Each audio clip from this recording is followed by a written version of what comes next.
विद्या शिकताच पावाल ते सुख, घ्यावा माझा लेख ज्योती म्हणे. त्या काळी समाजात स्त्रियांना मानाचं स्थान नव्हतं. संसार करणारी, चूल आणि मूल सांभाळणारी स्त्री गुलामाप्रमाणे जीवन जगत होती. शाळा शिकण्याचा तिला अधिकार नव्हता.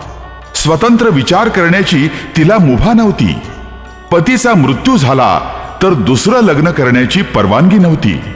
उलट पतीच्या जळत्या सरणात उडी मारून सती जाण्यासाठी तिला भाग पाडलं जात होतं. हे असं का? याला कारण एकच, अज्ञान. शिक्षण नाही, मुलींना एकत्रित येण्याची जागा नाही, म्हणूनच माता सावित्रीनं ज्योतिबांना साथ दिली. समाजकंटकांच्या विरोधाला न जुमानता, जीवाची पर्वा न करता ज्योतिबांनी सुरू केलेल्या मुलींच्या शाळेत पहिल्या शिक्षिका होऊन सावित्रीबाई शिकवायला गेल्या. म्हणूनच आज साऱ्या स्त्रिया शिक्षित झाल्या, उच्च पदावर गेल्या. त्यांना स्वातंत्र्य प्राप्त झालं. अन्यथा काय झालं असतं, कल्पनाच करायला नको.